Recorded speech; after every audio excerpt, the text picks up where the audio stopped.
ஒரு ஊர்ல ரெண்டு நண்பர்கள் இருந்தாங்க. ஒருத்தன் பேர் பின்டு, இன்னொருத்தன் பேர் சிண்டு. பின்டு உடம்புல ரொம்ப பலசாலி, ஆனா யோசிச்சு செய்யற பழக்கம் கொஞ்சமும் இல்ல. சிண்டு உடம்புல பலம் குறைவு, ஆனா ரொம்ப புத்திசாலி. ஒரு நாள் பின்டு ஓடி வந்து சிண்டு கிட்ட சொன்னான். டேய் சிண்டு, காட்டுக்குள்ள பேசுற ஒரு மரம் இருக்காம்டா, நம்ம போய் பார்க்கலாமா? ஐயோடா, காடு ரொம்ப பயங்கரமான இடம்.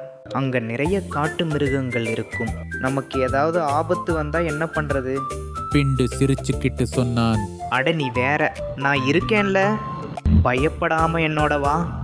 சிண்டு கொஞ்சம் பயந்தாலும் நண்பனை நம்பி அவனோட கிளம்பினான். ரெண்டு பேரும் சேர்ந்து காட்டு வழியா நடந்து போயிட்டு இருந்தாங்க. அப்போ திடீர்னு ஒரு பெரிய கரடி அவர்களுக்கு எதிரே வந்துச்சு. பிண்டுவுக்கு மரம் ஏற தெரியும். அவன் உடனே சிண்டுவை விட்டுட்டு பக்கத்துல இருந்த மரத்துல வேகமா ஏறி ஒளிஞ்சுக்கிட்டான். சிண்டு ரொம்ப பயந்துட்டான். அவனுக்கு மரம் ஏற தெரியாது. அதனால என்ன செய்யலாம் என்று சிண்டு வேகமா யோசிக்க ஆரம்பிச்சான்.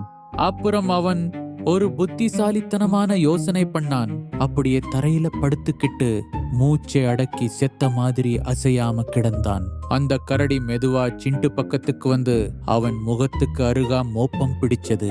சிறிது நேரம் பார்த்துட்டு அவன் செத்துட்டான் என்று நினைச்சு அங்கிருந்து போயிடுச்சு. மரத்தில் இருந்த பிண்டு கீழே இறங்கி வந்து சிண்டு பக்கத்துக்கு வந்து கேட்டான்.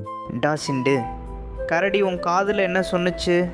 ஆபத்து வந்த நேரத்துல நண்பனை விட்டுட்டு ஓடுற நண்பர்களை நம்பாதேன்னு சொல்லுச்சு அப்படின்னு சொல்லிட்டு சிண்டு தனியா நடக்க ஆரம்பிச்சான். உண்மையான நண்பன் என்றால் கஷ்ட நேரத்துல நம்மை விட்டு போக மாட்டான்.